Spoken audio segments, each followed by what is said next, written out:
Welcome to Accenti's Workshops to Build Community, Engaging Canadian Seniors. The project is made possible through the financial support of Employment and Social Development Canada as part of the New Horizons Seniors Program. My name is Licia Canton, founding editor-in-chief of Accenti magazine. And today, Giulia De Gasperi will lead Workshop 6, Writing About Wine and Other Brews.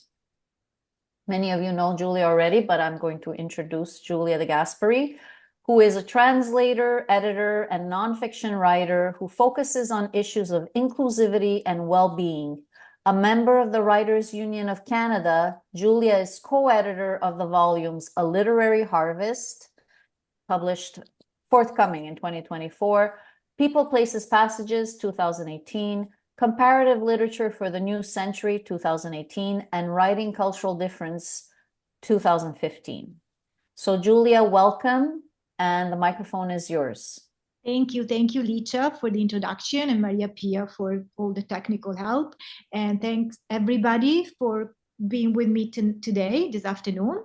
And I hope you all follow the instruction given. So the sipping while listening and sharing is mandatory. And I also want to point out that this is a safe environment. You are free to listen, but you don't have to feel that you have to share. It is nice if you do, but it's okay if you don't. So what are we going to do today is we are going to talk about wine and alcoholic beverages in context of different themes. And we are going to use some visual aids and also some prompts from the anthology that Licia just mentioned that we've been working on and is going to be released soon. And the title you see on the slide is A Literary Harvest, Canadian Writing About Wine and Other Brews. So this is the overview of what we're going to do today. And I want to preface that all the pictures that you're going to see are pictures that I took during my life of some of field work that I conducted about winemaking, as you can see from this first picture, and also about some of the drinks that I've enjoyed with my husband, my family, and my friends. So this is the overview, and we are at the introduction stage. So I'm introducing myself, and then we are going to talk about the objectives that we're going to discuss today. And there will be listening and sharing, but nobody needs to feel any pressure about the sharing. Of course, I would be delighted to hear more about you, but you don't have to. And then at the end, there's going to be like a 10-15 minutes of question and answer about anything that you want to ask that you didn't have the chance to ask during the workshop. So the way that it's structured is there's going to be 4 main themes, and I'm going to do a little bit of sharing, and then I'm going to give you every time 5-10 minutes to think about something that you would like to share, and then I'm going to open the floor. And please really feel free to share your memories and lives and anything that you feel comfortable sharing with all of us. And I'm here for anything that you might want to ask. So we are going to introduction about me very briefly. The only thing that I want to add to what Licia said is that I conducted a little bit of field work in my past years, and I worked with a community of Italians in Cape Breton that immigrate from Italy to Cape Breton to work in the coal mines during the First and the Second World War. And this specific community is still made up of individuals from Treviso. So when I first went there, I was really surprised that some of them still spoke my dialect. And with them, we did a little bit of field work. I collected some words and some recollection of their life there. And of course, there was a lot of winemaking and moonshine making. And so I collected some of those memories. And I also did some field work in Italy, just outside of Treviso, with a group of elderly men and women. And I collected their memories on the Philo tradition, which is the gathering that people used to do in the barns during the winter nights. So at the end of the harvest, when it was too cold to work the land, they would actually meet in the barns to stay warm because of the animals that were kept in the barn, and they would do some work, some mending, but it was mostly about sharing stories. So I collected a lot of that. And in all of these recollection and recording, there is a lot about wine and winemaking and moonshine, and, well, grappa making. So that's why I'm interested in the wine and alcoholic beverages in general, and also why I got involved in the anthology that is about to come out shortly. So before we start, I would like to go around, and very briefly, I would like everybody to introduce themselves, just say their name and where they're from, so that I have a vision of the world map. Please and thank you. Don't be shy.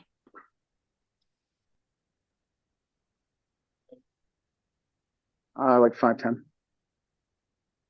Hello. Is there any special order? Do you want me to go first? Well, I can. Whoever wants. I can't really see who's. Okay. I can only see myself and one other person, so I don't know. I know there's 21 people. Don't be shy. Julia, you can move. You see in the center where there's that little line between your slide and the people. You can move that to the left, and then you would be able to see everyone if you've got it on gallery view. I have it on. So if you go to the view at the top, you can choose side-by-side gallery.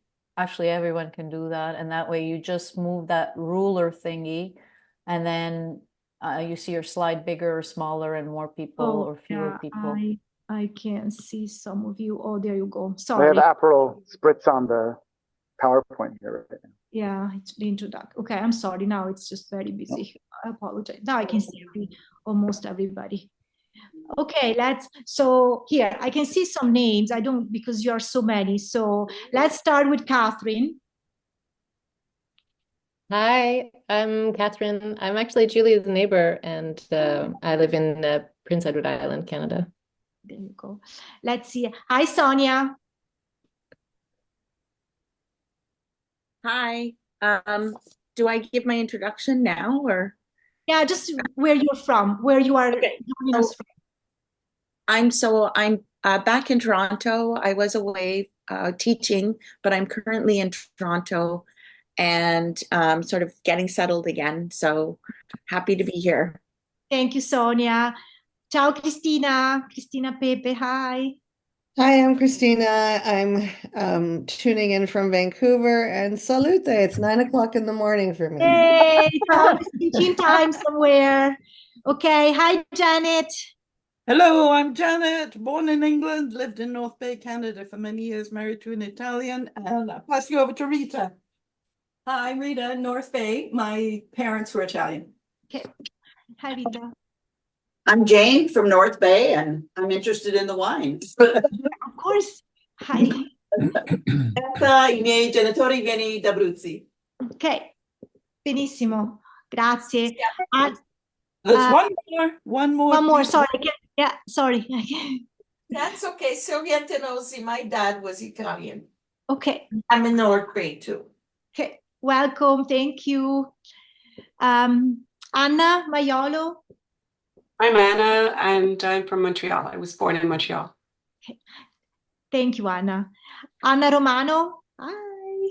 Hi, everyone. I'm calling in from Ottawa today. Hi, Anna. Grazie. Hi, Joanne. Hi.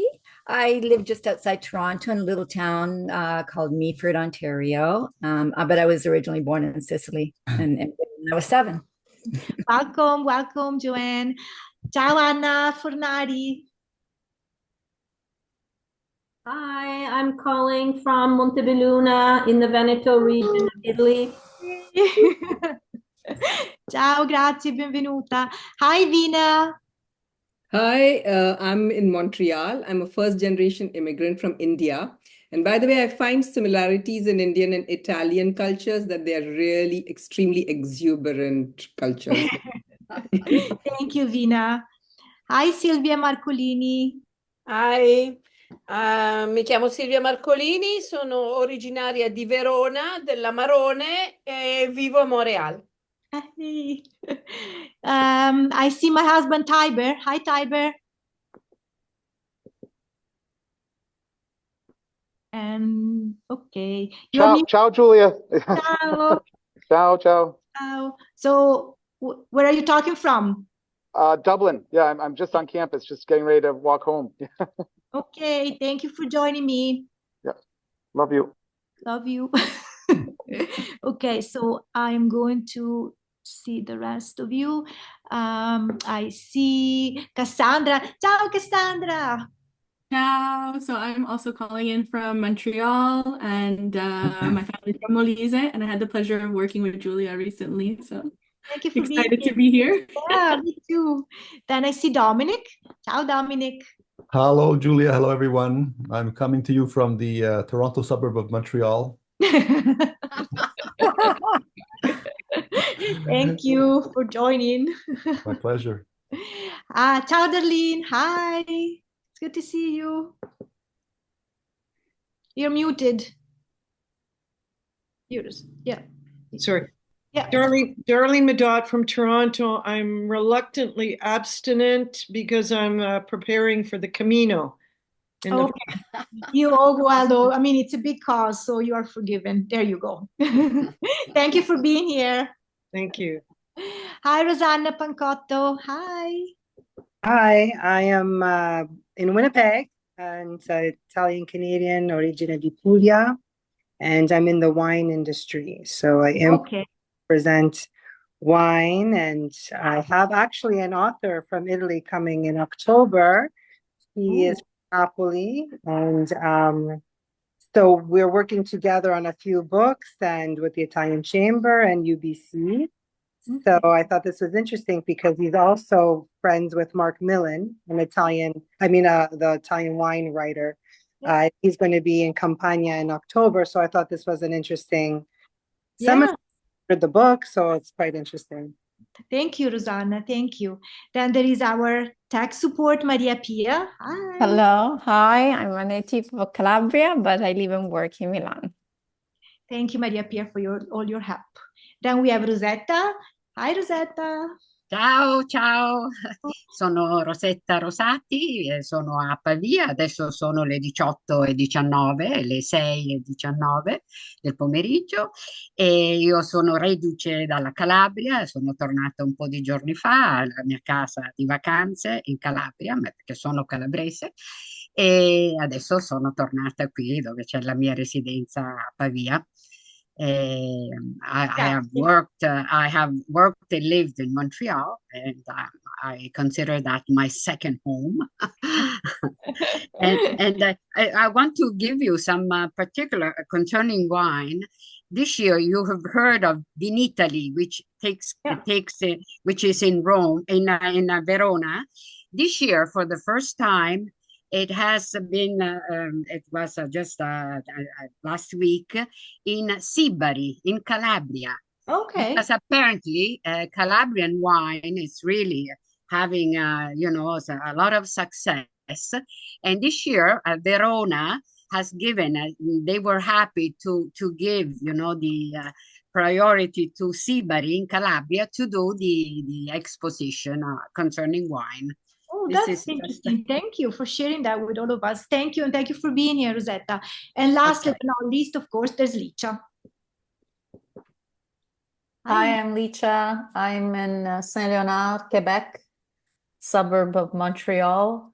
Born in Italy in the province of Venice, and sono astemia purtroppo. So I have my water here. Sono astemia dal 2011. So sorry, but I love wine. Yeah, you can still enjoy and talk about it if you don't. Yeah. And so is that everybody? Yes, right? Yes, I think so. Did I miss anybody? Did I acknowledge everybody's presence? Yes, I did. right? You let me know if I didn't. Okay, let's dive in. Thank you all for being here. I'm really excited. I'm really happy to share my, sorry. So as you can see from the slide, this is how somebody's coming with a bottle of wine. There you go. Ooh, I like that. Suave. Yes, it's approved. So this is what we're going to do. We are going to talk about wine mostly, but we can expand wine and grappa and other things in connection with memories, with traditions, old, new, and revisited, with homemaking, and with conviviality that links into being social and having fun. So most of the things that I'm going to share are going to be personal, because that is usually the most organic and the most natural way of tackle a subject. So you will learn a lot about me at the end of it, and I will hope that I will learn a lot about you at the end of this workshop. So the first thing that I want to do is I want to share a quote that is taken from a poem that we are going to be printed in the anthology that is coming out. And it's going to link to memories. The first thing I want to, so this picture I took, my relatives are wine grower and they make wine. So a few years ago, I went back before the machine took over and the grape harvest was still done by hand. And so I took probably the last few pictures of the vendemmia, the grape harvest done in the old ways. And this is what they were gathering that time. And I'm going to go back to this, but this is what I would like to read to you first. And I want you to see the cover. This is the cover of the anthology, and I hope you appreciate the beautiful vinaccia color of the cover that really is going to link back to some of the pictures that you're going to see later on. So this poem, this stanza of the poem is called Oban to Dad by Ainsley McDougall. There is something grand about you and the way you sip at the head of the table.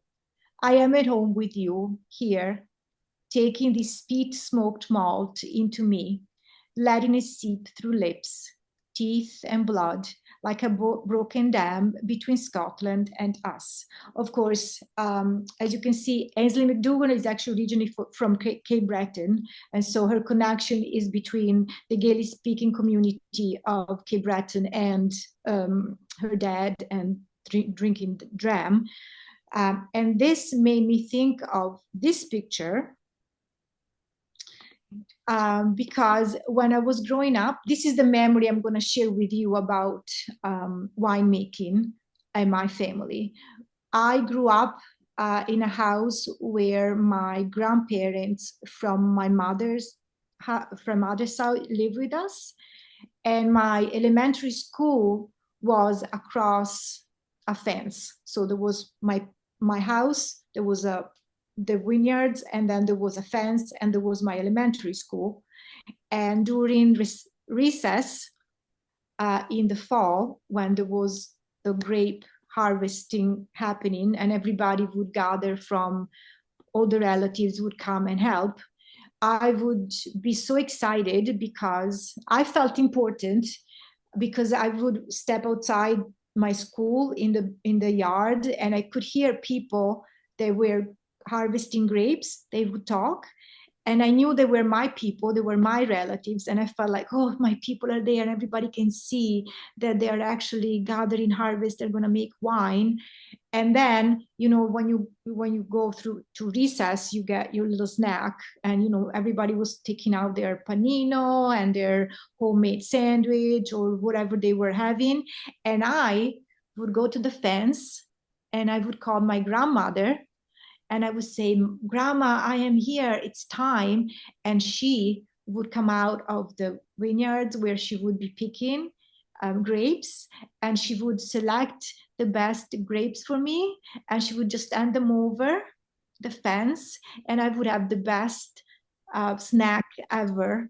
And that is one of the most, I don't know, most precious memory that I have of that time in my life, and of the the grape harvest, the vendemmia, because it connected something that was so special to me, that made me as a little girl feel very, very special and unique, because I knew what the process was. I knew what they were doing, and even though I wasn't part of it because I was small, I knew that I was still part of the whole process. So this is my memory of, and I would like you now to take a few minutes to think about a similar memory or a different memories that has to do with wine or any other liquor, and then we can come back and we can share. Just a few minutes. And don't be shy. And I'm going to mute myself.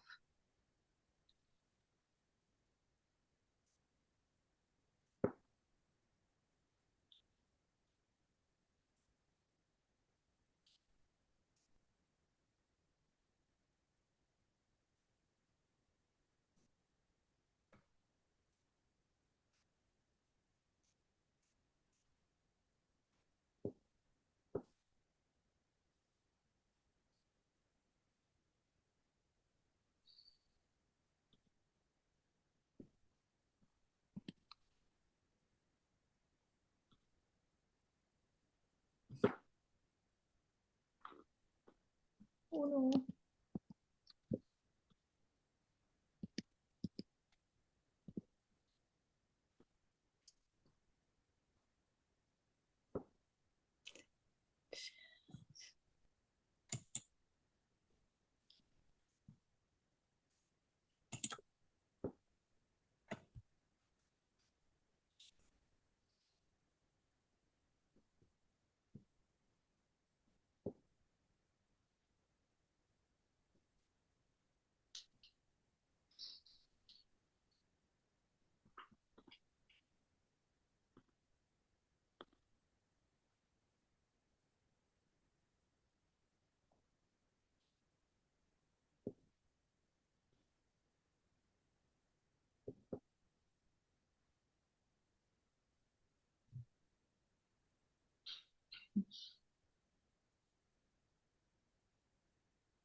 One more minute, and then we're going to share or listen or both.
Okay, we are back.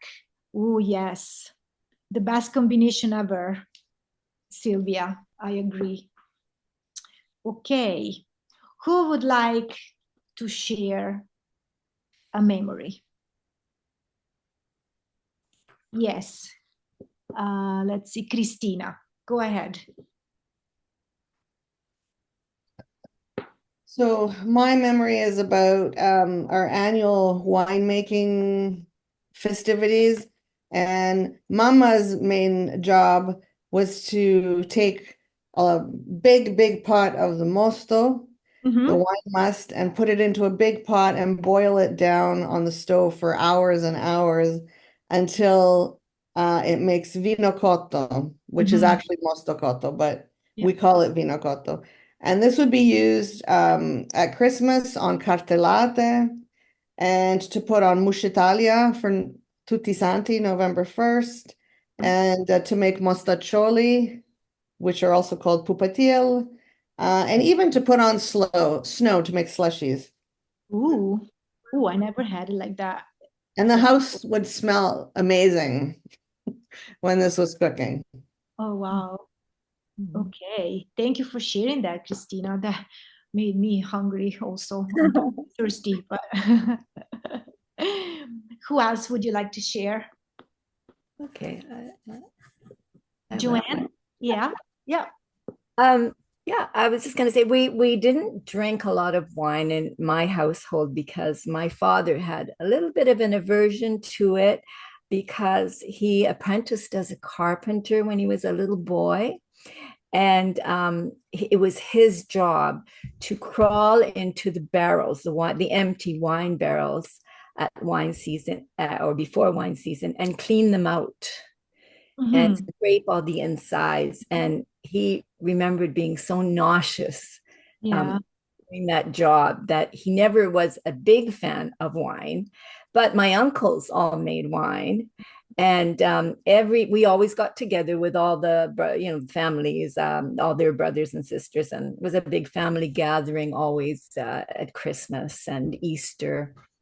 And we did have wine at that time, have my uncle's wine at that time. And even as children, at the age of 10, 11, 12, we were allowed to have wine, but it had to be mixed with ginger ale. So we had a lot of ginger ale and a little bit of wine. But so we got to enjoy the taste of wine even from very young. Yeah. Same here. I had a little bit of wine, usually red wine with water, and then sometimes they would dunk a little piece of bread and give it to me. So that's how I got introduced to it. Somebody, did somebody raise their hand? Sorry, I can't. I thought, yeah. Okay, Janet. It's your, yeah, two participants raised hand. Okay, who? So there's Rosanna, and then there is Janet. Yeah, or Janet and Rosanna. I'll start then. I'll jump in and start. My husband makes wine here in North Bay, Northern Ontario, and we get California grapes brought in. And he's very successful with that. We're just drinking some of it now. But he also tries to grow grapes in Northern Ontario. And we have grapes growing up in an arbor, a pergola outside in the garden. And this time of year, the grapes start to turn dark, turn black. And then we have to beat the raccoons to them to pick them. And I have to tell you, they are not very sweet. They're pretty sour. So we have a tradition of having a discussion every year whether those grapes should be added to the California grapes when we make wine. And? Usually they are. They are? Okay. Oh, you can't waste non-Ontario grapes. Absolutely. Yeah, that's the way, right? Nothing gets wasted. That's absolutely right. So does it taste okay then? Oh, it tastes wonderful. And how many bottles are you able to produce? He makes, you know, the big demijohns? Yes, yeah. He makes 5 of those every year. Oh, that's nice. Last all winter? Yes, it does. That's good. And then thank you so much for sharing, Janet. I'm glad to know you are successful. They're still making homemade wine. It's good. Those grapes are sweeter after frost. Yeah, after. Rosanna, you had your hand raised. Rosanna, yeah, I will share a little. Can you hear me? Yes. Okay. Yeah, I can. Yeah.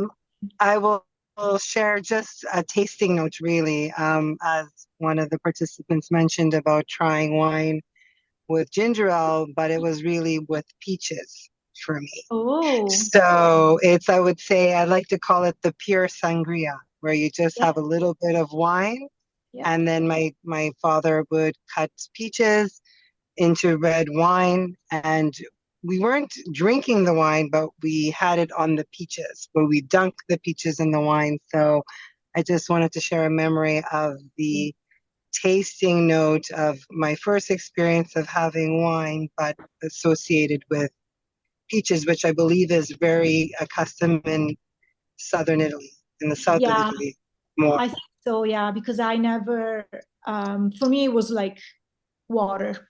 It was diluted, the wine was diluted in water and maybe the piece of bread, but it was never served on a, that sounds actually really, really yummy, actually. Yeah, you just cut up the peaches, they pesca fresca, and you put them in the wine.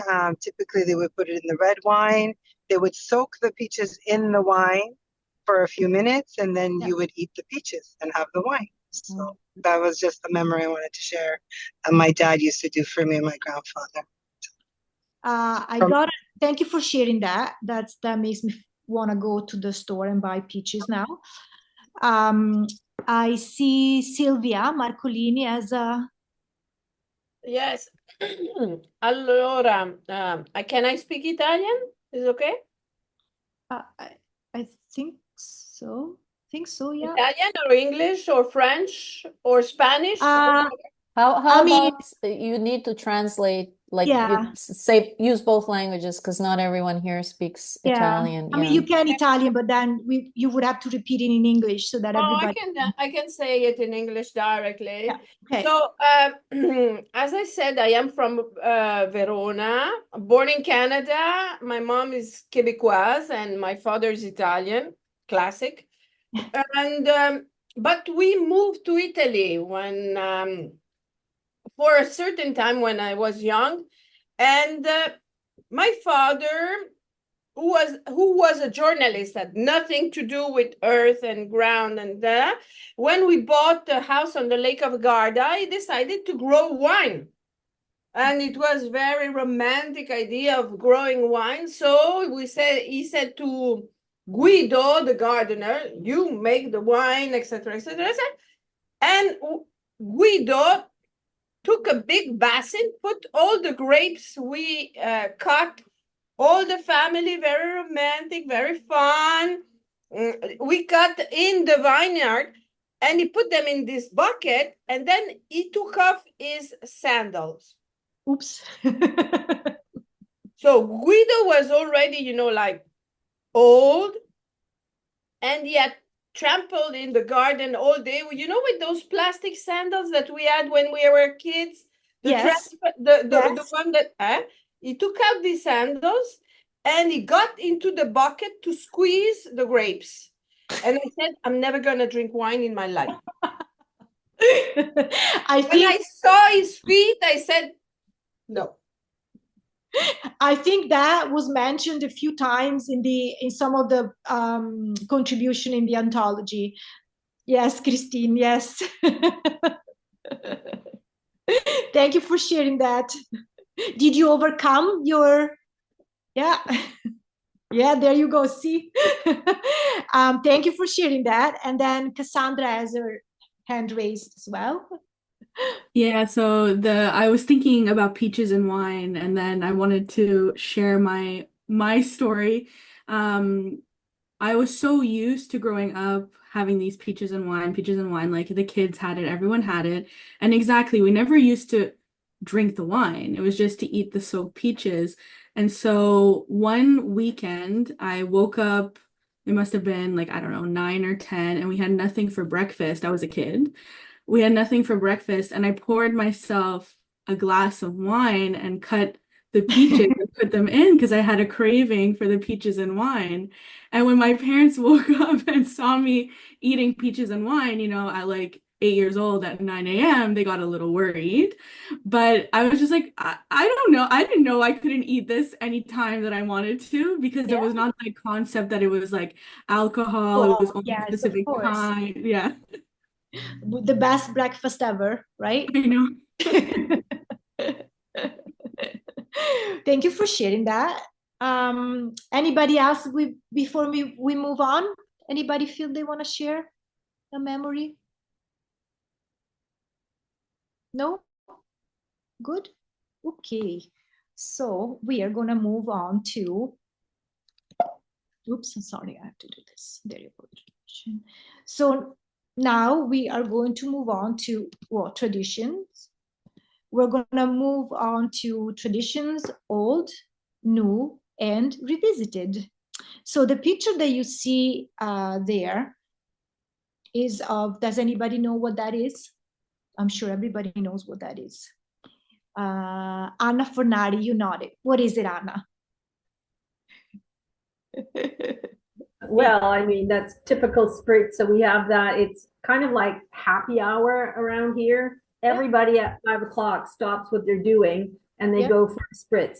And the nice thing about going for a spritz in Italy is that they never serve you alcohol without food. So you always get a little bowl of maybe potato chips or olives, or they might even bring you out un cecchetto or something like that. So, right. I mean, everybody does that. It's just part of the culture. And I have friends who come over from England specifically to sit in the piazza, in the square, and have their spritz. That's they come for, you know, so it's tradition. I don't think that the spritz actually existed when I was a kid coming to Italy. I don't recall that. But it is definitely something that in the last 20 years become a thing, you know? Absolutely, so, yeah. So thank you, Anna, for sharing that. So we moved from memories to traditions, old, new, and revisited. And my example here is the spritz, as Anna mentioned and explained. So what I have here is the traditional recipe of a spritz that is actually born in Venice. And as you can see here, the traditional recipe calls for Prosecco, select, so neither Aperol nor Cinzano, soda or seltz, and one big green olive.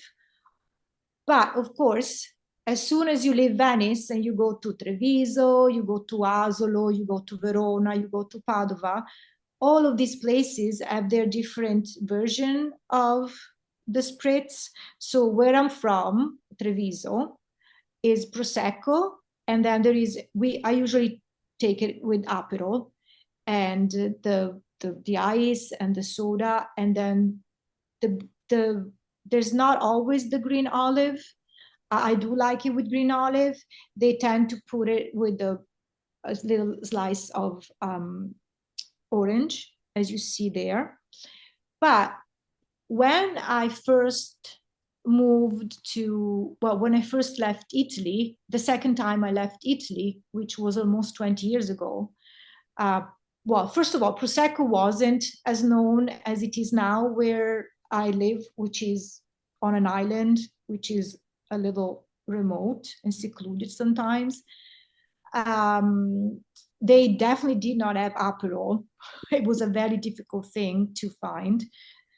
And so I had to kind of like, you know, revisit or create a new version of the spritz, because I remember going around the liquor store, try to find things that did not exist. And so first I really couldn't. There was no way, because there was no Prosecco, there was no Aperol, there was just olives. You know, sometimes not even the olives were there, because Islander, sorry, Catherine, they're not very,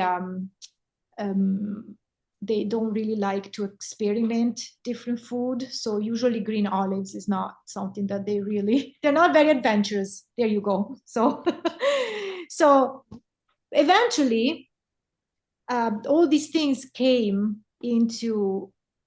were available. Prosecco became very, very popular. And because Prosecco became very, very popular, the spritz became very, very popular. And so Aperol was more Aperol e Campari, sorry, I said Cinzano, sorry, I meant Campari. Aperol or Campari became very popular. And so I introduced spritz to my husband.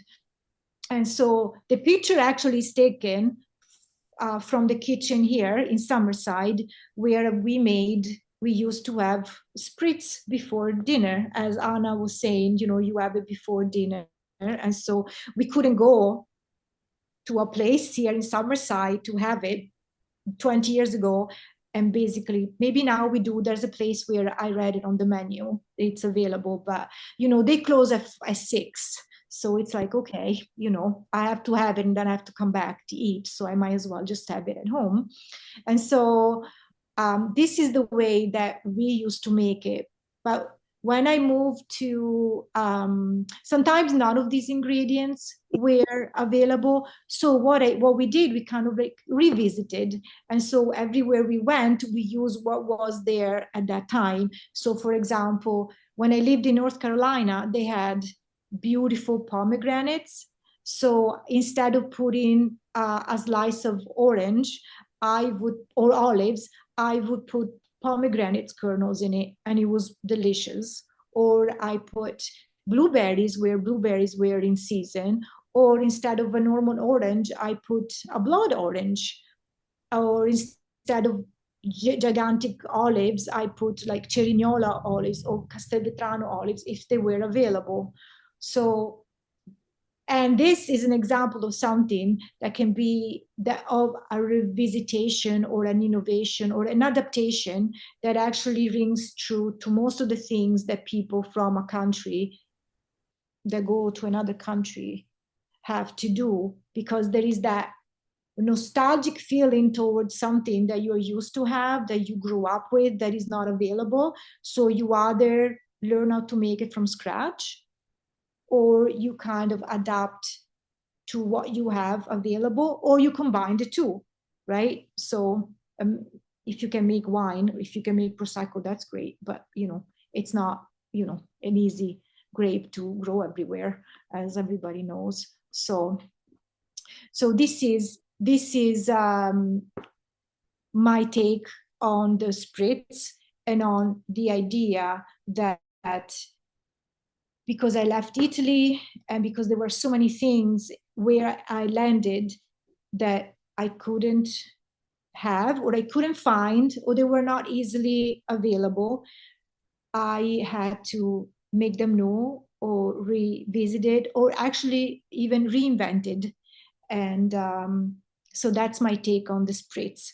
Actually, I suggest that you try next time you make a spritz to have it with either the pomegranate or the pomegranate kernels, or the pomegranate juice with Prosecco and pomegranate and blueberries. It's wonderful. It tasted great. I loved it. I would put it on a menu if I had a wine bar. I would put it on the menu. Okay, so now 5 minutes. We take another. Now it is 10 to. It's 1:49. I give you 4 minutes, and then I would ask you again to share something that you actually kept the same.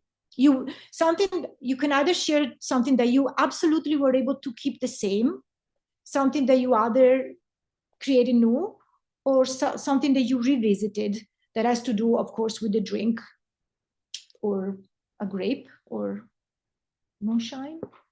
So 4 minutes. I'm going to mute myself.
30 more seconds.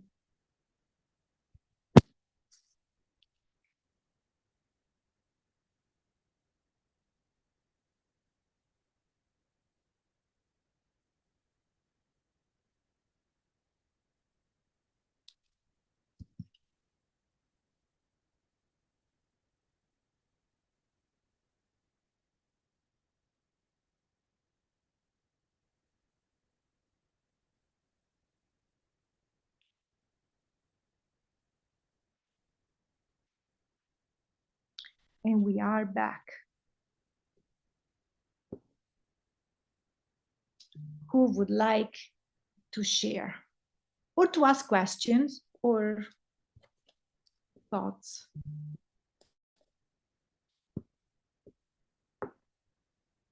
Anna Romano. Yeah, so I like this concept of old, new, and revisited. So the one I wanted to share is that I've never liked the taste of wine, and I still don't like the taste of wine. I know it's shocking. I feel like a fake Italian, but I think it's because when I was a kid, as someone else mentioned, my dad would put some 7-Up or ginger ale in the wine so it tasted sweet. So then as an adult, I felt kind of silly adding ginger ale or 7-Up. So I tried to drink it straight and I just I didn't like the taste. I still don't. But the new and revisited one, I started drinking vermouth, red vermouth, just straight on ice, a nice, before dinner. And that's something that as a child I probably thought tasted awful if I had ever tasted it. But now as an adult, I can taste all the different nuances. And so that's a new one. And I'm happy with that. That's good. See, and it's okay. There's nothing wrong not liking wine. Or for me, I think Licia mentioned it at the beginning that she doesn't drink wine anymore. I can't drink alcohol anymore because I have a condition that doesn't really allow me to do that. But I still enjoy talking about wine or writing about wine and researching wine. And, maybe one day I'll open a wine bar. And even though I don't drink wine, you can still enjoy alcohol and you can still have fun. And that's something that we're going to talk about it at the end of the workshop. So thank you, Anna, for sharing that. You're still Italian. You are not, Well, grazie.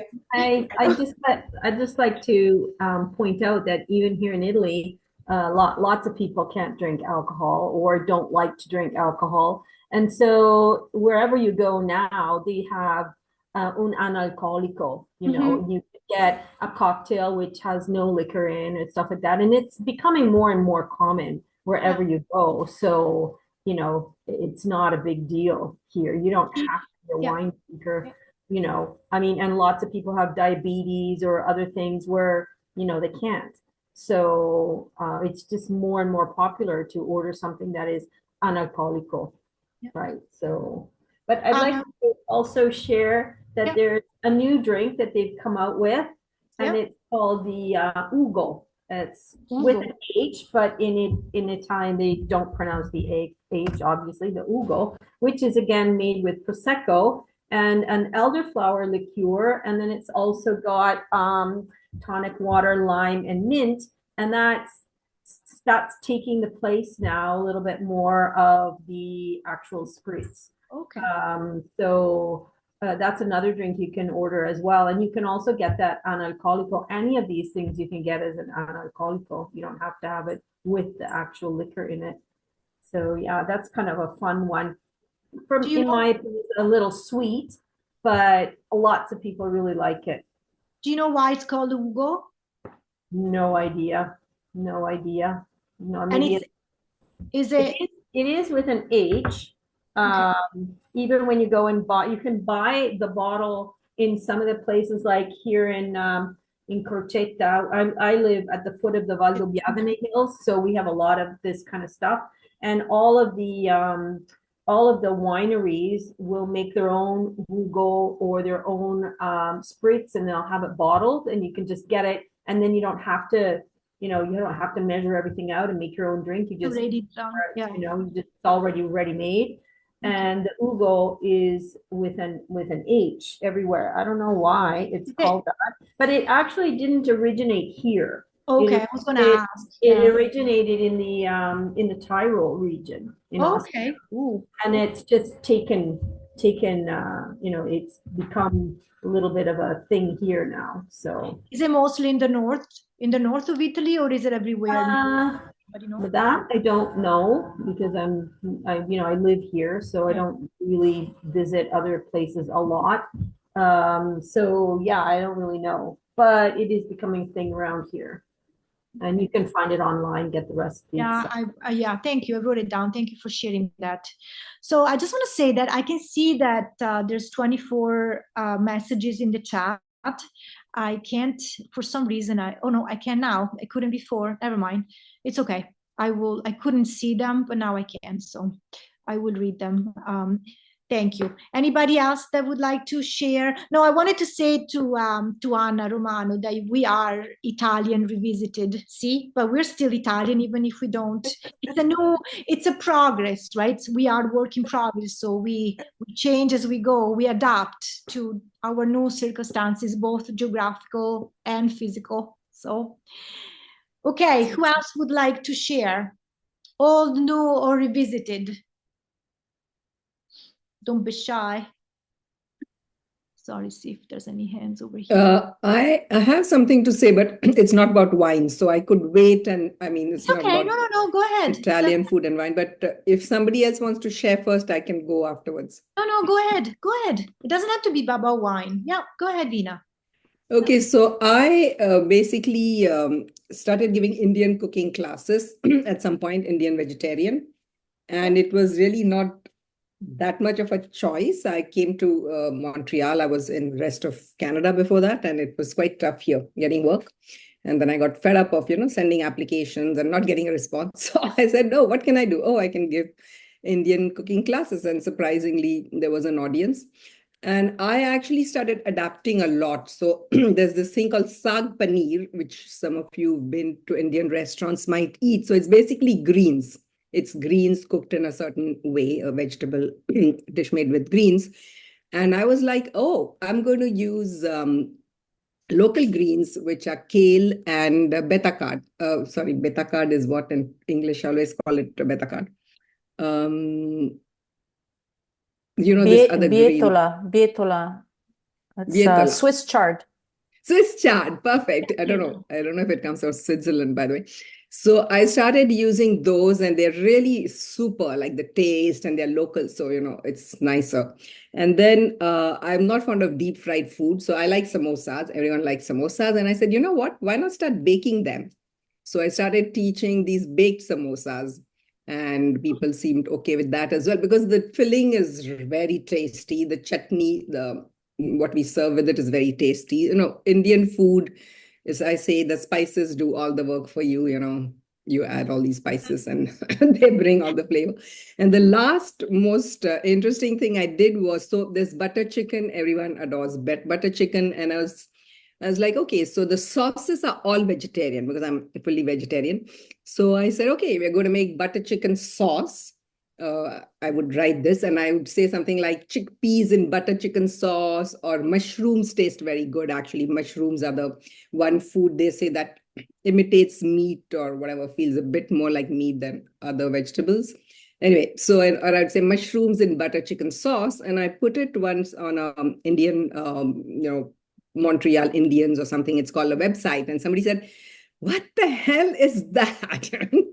Chickpeas and butter chicken sauce. And I was like, well, the sauce is vegetarian. So, I mean, I did adapt. And frankly, I was rather unapologetic because I felt I'm here and why shouldn't I experiment? Like, apart from adapting because of circumstance, we might just want to experiment. And absolutely. Yeah, that's how stuff comes about. So I just wanted to share that. Yeah, no, thank you for sharing that. I think it's very important to underline how, when we move, when we leave our country, we take, but we also modify depending on what we find, because we are nostalgic about what we miss, and we really want to recreate what we miss, but at the same time, we also want to embrace the new place that we are living at the moment. So it makes perfect sense. Thank you for sharing that. Thanks. Anybody else would like to share? Are we all shared up? Okay, so I'm going to move on to the next one, which, sorry, I have to do that, which is homemaking. Yes, Joanne. I was just going to share one little story. Not as I mentioned before, in my family, we didn't drink a lot of wine, but someone mentioned vino cotto. Vino cotto. In my family, we always had vino cotto. My uncles did make wine, so they always had mosto. So they would always give some to my mother, and she would boil it down, as someone else mentioned. I don't know if it's to a third or a quarter of the original, but you really have to boil it down. And then it becomes very similar, something very similar to maple syrup, perhaps, something like that. It's very sweet anyway, and we loved it. And it was tradition in our family in Sicily, I think, at least in our part of Sicily, in my town, to serve it with boiled wheat. You boil up the wheat, and that was a tradition that came down, I think, all the way from the 1600s, where there was a famine in Sicily. And they prayed to a saint, Santa Lucia. December 13th is her celebration day, I guess. And they prayed to her to, because they were starving, I guess. And at that very, what happened was their prayers were answered. Ships with grain arrived, and the people were so hungry that they couldn't wait for the grain to be milled to make bread. So instead, they boiled up big pots of the wheat kernel, and we call it cuccia. And then to this, they would add the vino cotto. And so every year, my mother would boil up, wheat kernels, and then we would add maple syrup to it, and not maple syrup, sorry, vino cotto to it. And we loved it. It was delicious. So we looked forward to that every single year on December 13th. Oh, that sounds yummy, despite the origin. Thank you for sharing that. I see Christina was nodding her head. Yeah. Yeah, we make we call it mushitalia, with the boiled wheat with vino cotto and walnuts and pomegranate seeds. Okay. And it's very symbolic, though, because it's eaten on November 1st, Tutti Santi. And in my village, there's a huge festival. It's sort of like the pagan festival of Samhain with all the fires. Yeah. And the like, I can't remember, I wrote about this in my thing for the anthology, but it represents fertility and a good harvest, because November 1st, it's like when the harvest, it's over, and it's comes from the celebration to the goddess Demetra, the goddess of wheat. So it's a very ancient tradition, but we call it Mouche Italia, which is half Greek and half Italian. Yeah. And you have it on November the 1st, you said. November 1st, yeah. So we still do it. Even here, my mom makes it, and all of us go and take some to take home, and we have it on November 1st. Okay. Well, thank you for sharing that. Thank you both, Christina and Joanne. Yep. So then we can definitely talk about wine and grappa and, probably even beer from a perspective of homemaking. And of course, this is a huge component of the history of immigration and settlement and adjustment into a new country. There are hundreds and hundreds of recounts about the experience of trying to grow grapes, try to make wine, make moonshine, and grappa, because immigrants were trying to recreate their life in the new country. So this is an excerpt from another contribution from the anthology, and the picture is actually taken from some fieldwork, the fieldwork that I mentioned earlier, that I did with a friend of my parents, who is a winemaker by profession, and he kept the old wine press. Now he doesn't use it anymore because he got a little bit more, I would say, advanced and professional, but he kept it, and you can still see the color of the grapes being pressed and the juice coming out. So I thought the quote would go really well with the image. Luigi looks at his son, takes a deep breath, and explains, well, your grandfather in Italy had a large wine press proudly housed in its own octagonal quarters with a reinforced glass roof that he used to press his own grapes for his wine bar. Some of the neighbors who didn't own one also used it, and in return compensated your nonno with some of their juice. Then the war came, ... So I'm not going to spoil the end of the story for you. It's a very sweet story and has a very good ending, but it shows the continuation between grandfather, the nonno of the story, the father and the son, and this wild old press that is going to become a big part of their extended family. So I think this is really important. And I know that Christina wrote about winemaking in her family, and some of the other pieces actually go also in detail about that process. And so here I want to show you, these are pictures that I took from the other field work with my relatives.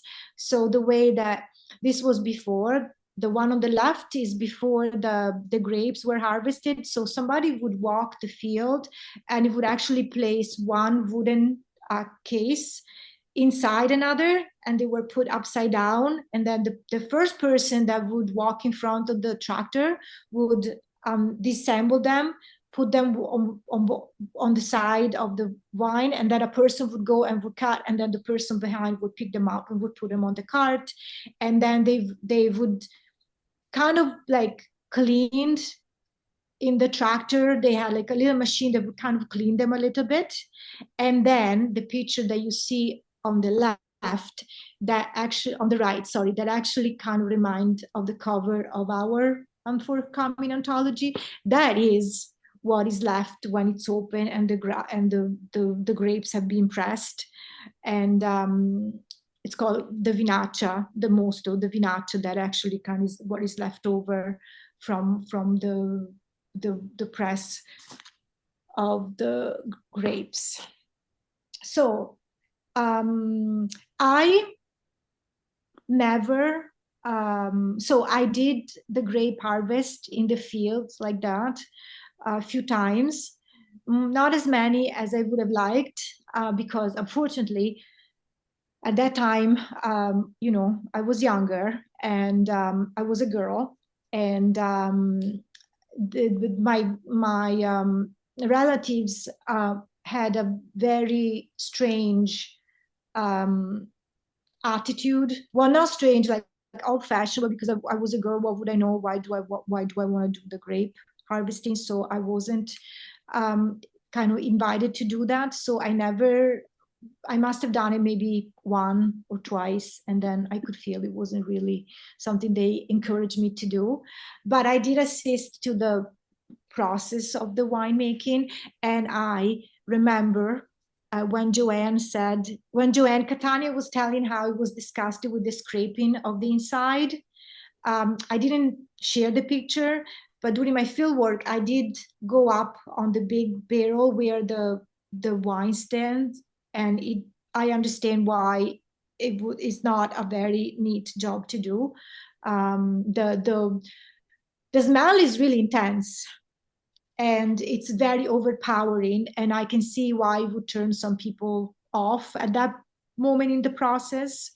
I also never tried to grow grapes here because summerside can get really cold in the winter. Maybe not now.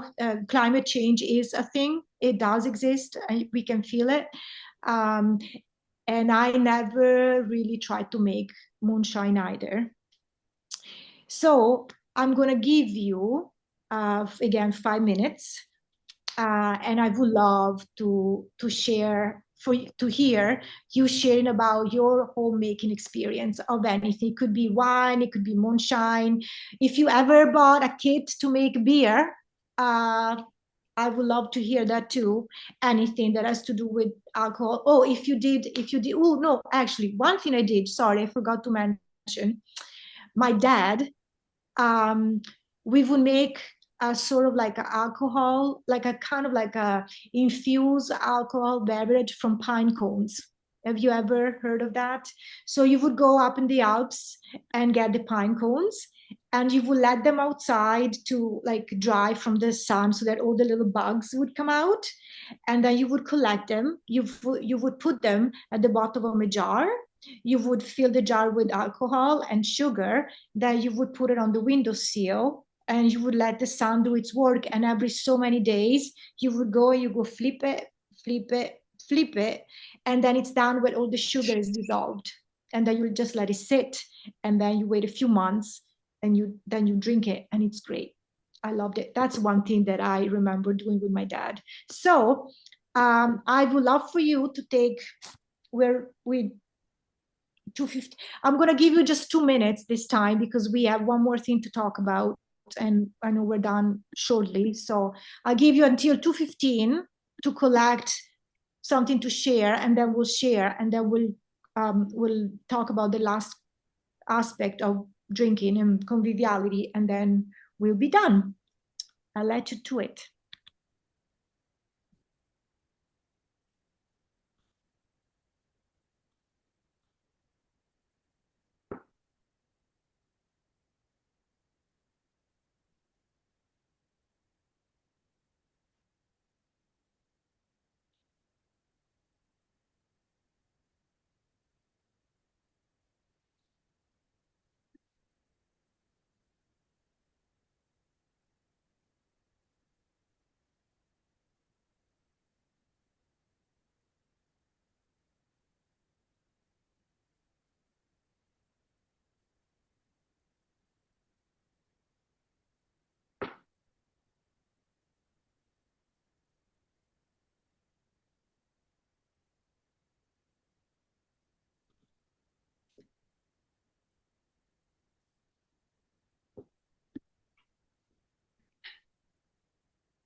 And we are back. Who would like to share a homemaking experience? Anna, Fornari, you were nodding when I was talking about the pine cones. Have you experienced that as well? Yeah. Yes, in fact, I wrote it in the chat. It's called Pinot Mugo, and I have a friend who still makes it every year. She collects up her pine. She goes up on the Montello, collects her pine cones, and makes it because apparently it's medicinal. Okay. I don't know how medicinal, but it's medicinal. And then they also do that with walnuts. I have another friend who collects they have to be green walnuts, not completely ripe, I guess. I don't know. Can you say that walnuts are ripe? I don't know.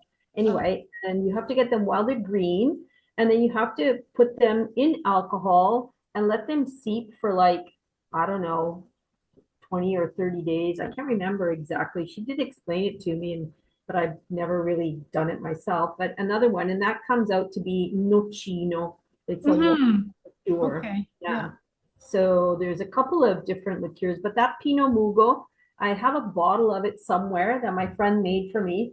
And she said, as soon as you have a little bit of a cough or a sore throat, you're supposed to drink some. All right. Okay. I've not really tried it. Well, thank you for sharing. I see Rosetta has her hand raised. Okay. Okay, besides limoncello, I also make an interesting digestivo, which is made of laurel leaves. Laurel.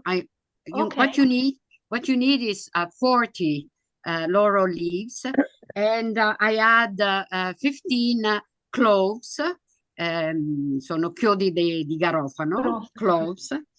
And you put in infusion for 15 days with 1 liter of alcohol, 95%. And then you filter with 1 liter of boiled water and 1 kilo of sugar. Actually, last time I put only 400 grams, 80 grams of sugar, and then you put in bottles. This from 1 liter of alcohol, you get about 4 bottles of this amaro, which laurel leaves actually, it's digestivo more than amaro for aperitif. And it's actually very good. And this is my experience with, I like to make that. And also I make limoncello with lemons, which are not treated, they're bio. And so I get them either from Calabria or from Liguria, which is also, they produce nice lemons. Well, that's great. Thank you for sharing that. Anybody else would like to share? Let me see if there's any hand. Amazing. Yep, Christina. I didn't write about my own home winemaking because you'll have to read about that in the anthology. But I just wrote a note about something one of the older AICW members had told me quite a few years ago, Rene Papone. Yeah. He had told me about when he was a little boy during the internment of Italian Canadians that everyone had to have blackout curtains in their basement so that all their winemaking stuff would be hidden, because and their cantinas had to be hidden because everyone was afraid of being outed as being too Italian if they had winemaking equipment in their home. Boy. Yeah. So I always remember that, Renee telling me about that. Yeah, thank you for sharing that. I kind of forgot that. I must have read it somewhere, or maybe, yeah, that's true. Renee might have written about that somewhere. I don't remember. Thank you for sharing that, Christina. Anybody else would like to share? I realize that we only have 10 minutes left. And I know that I said that I was going to leave the last 15 minutes for questions and answer, but actually maybe we can I want to close the workshop talking about something that is, speaking of revisiting and Italian revisited, I would like to talk about the last theme, which is, sorry, I have to do that, which is conviviality. And I'm taking a little quote from Stephen Leacock's Sunshine Sketches of a Little Town. And the quote reads, "The point is that you can't prevent people having a good time, no matter how hard you try. If they can have it with lager beer and brandy, they'll have it with plain soda and lemon pop. And so the whole gloomy scheme of the temperance people breaks down anyway." And I chose this because, as I mentioned before, I used to enjoy my spritz, and I used to enjoy my grappa, and I used to enjoy my caffè corretto with grappa, and white wine and red wine, not to like an excess level, but it was a nice thing to have every so often. But because I have a chronic illness and I figured out that alcohol is not good for me, I have decided that I can't, so I am not. So I want to open the floor with you people and ask, do we need to drink alcohol in order to have a good time, in order to feel social, in order to have conviviality, or what do you all think? Silvia Marcolini raised her hand. I just want to share a funny story about that because my father was the anchorman and the director of Telitalia here in Montreal. Okay. And he was always trying to lose weight because he was invited to that wedding, to that christening, to that other event, etc. And you know, the Italians buffet, huh? So he was always trying to lose weight, and he decided he won't drink wine. But he was the head of the television, the most famous Italian journalist in Montreal. So he was nominated by the committee as a judge for the best wine made in Montreal. Oh. So he was there at the table of the judge, being the chairman. And, you know, with 10 glasses of wine, and everybody that was making wine in Montreal served one glass, etc. So he had 10 glasses in front of him. And he told back to my mom when he went home, he said, I did like this and I sent it back in the glass. Oh. And nobody noticed because I was holding my glass like this. And I made like brrr. I had nothing in my mouth. And all the you know, the fake attitude of somebody who's tasting wine, etc., etc. And then when it was the moment to cast my vote, I just picked any. Because you couldn't say to the Italian communities, you know, in the 80s, you couldn't say to the Italian communities, I don't drink. It doesn't exist. Even if it's clinical, if it's for medical reason, it doesn't exist. Wine will amend everything. So it doesn't exist. And he was doing like this. And so he was the main judge. He was the chairman of the judges of this competition of homemade Italian wine in Montreal. So it was very funny. I think you need to write a short story about that. That is funny. Absolutely. Yep. I think we should write a book about this. It's kind of fun. Anybody else would like to share? What do you all think? Yes, Licia, go ahead. I have the sister story to Sylvia. Absolutely, go ahead. Speaking of journalists, this big wine grappa spumante maker from the Veneto area came to Montreal and invited, you know, journalists to this event to present his products. And I was coming back from a trip and my husband just picked me up at the airport and said, oh, by the way, we have to go to that thing. And I said, okay, well, I'm really tired, but I'll sit at the back, thinking it was going to be one of these big halls where you could hide at the back. And, you know, we were late, obviously. It was a back room of a restaurant. And it was me and my husband and the guy from La Presse and the guy from the Gazette. And we were like 6 around the table. And they started, you know, serving food and, you know, all these different drinks that you had to taste. So I did what Sylvia's dad did and pretended very delicately to drink. Well, sometimes you have to do what you have to do, right? To save face. So, you know, I understand. Anybody else would like to share their thought? Yes, go ahead, Rosetta. Oh, you have to mute yourself. Mute. Yep, unmute.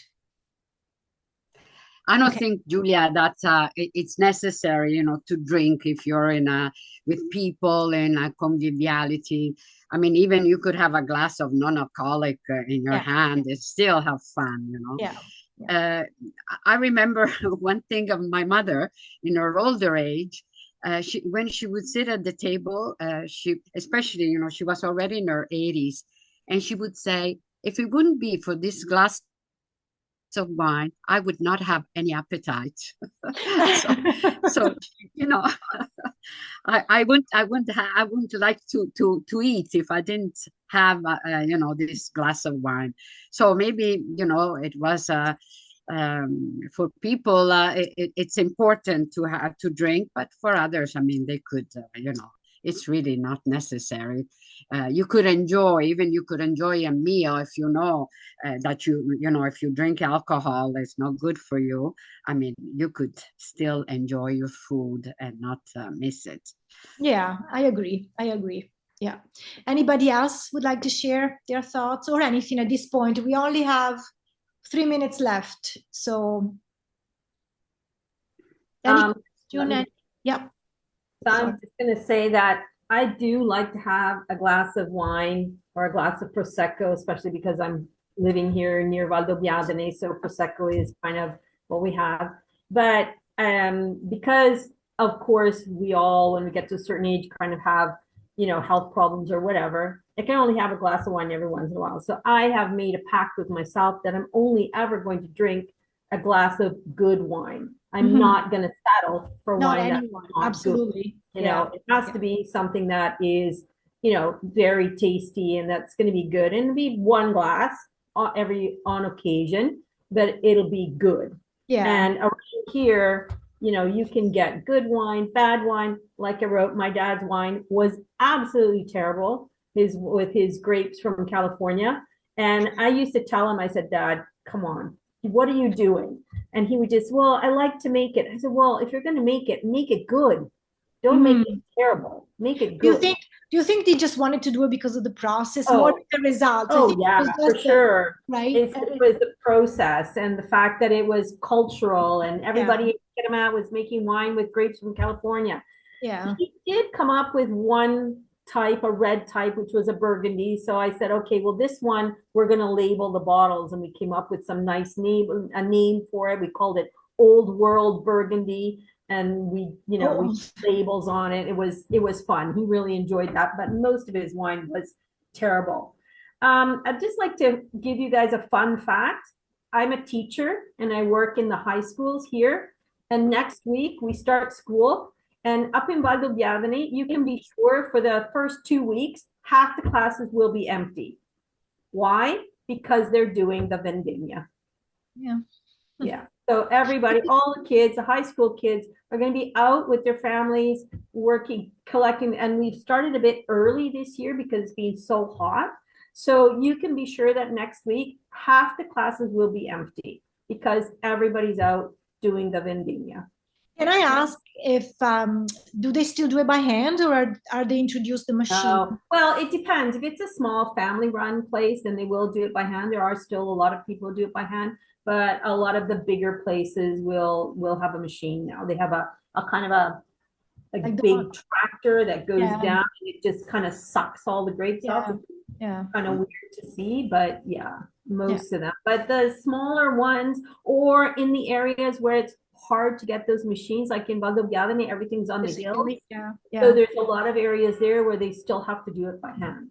Okay.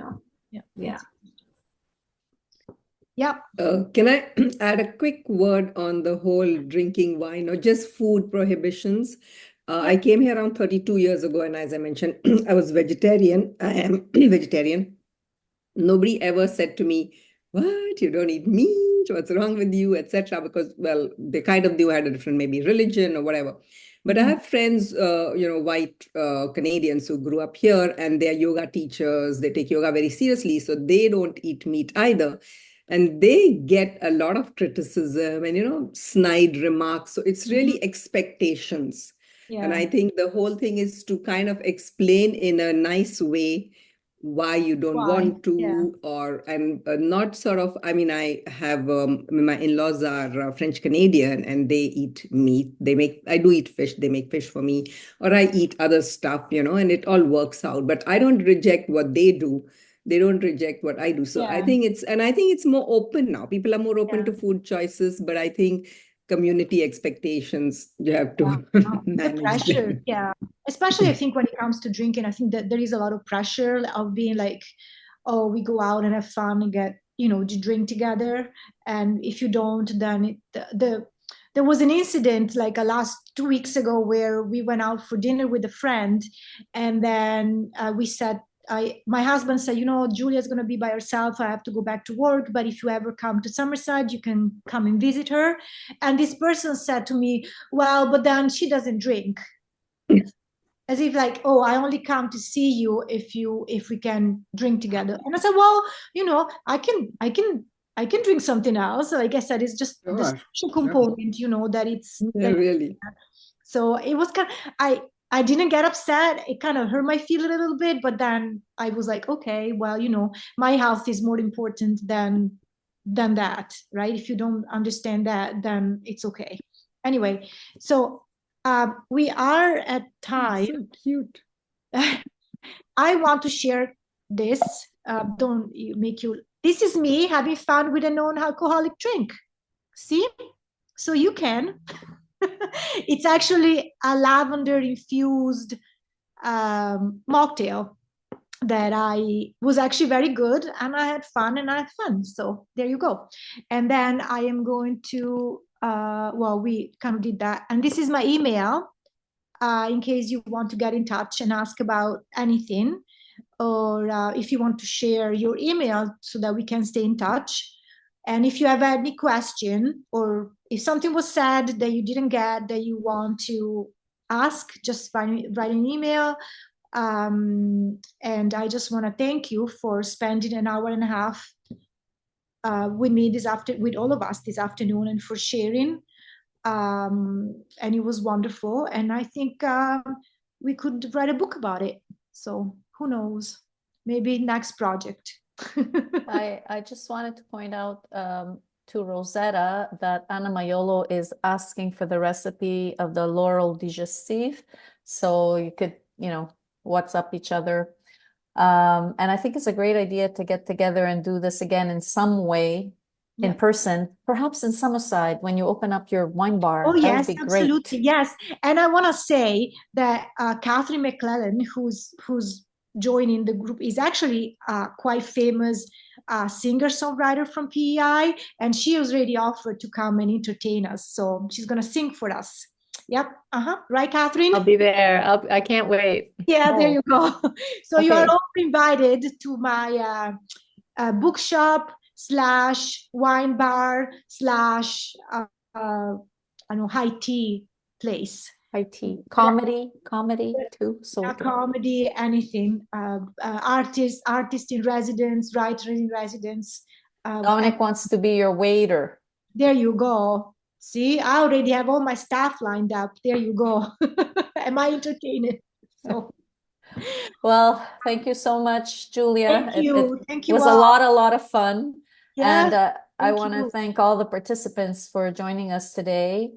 And I'm also glad to invite you to upcoming workshops. November 30th, the workshop is titled, This Is It, Writing Generational Family Stories with Matthew Fox. And then in December on the 13th, Nonna 2.0, Debunking the Myth of the Italian Immigrant Woman with Giuliana Colalillo. So I invite you to check the Accenti site for future workshops. There are 2 others, one by me and one by John Calabro, that are not yet scheduled. Thank you all for being here today. Accenti's project Workshops to Build Community is made possible through the financial support of Employment and Social Development Canada as part of the New Horizons Seniors Program. I wish you a happy Friday and a great weekend, and hope to see you again soon.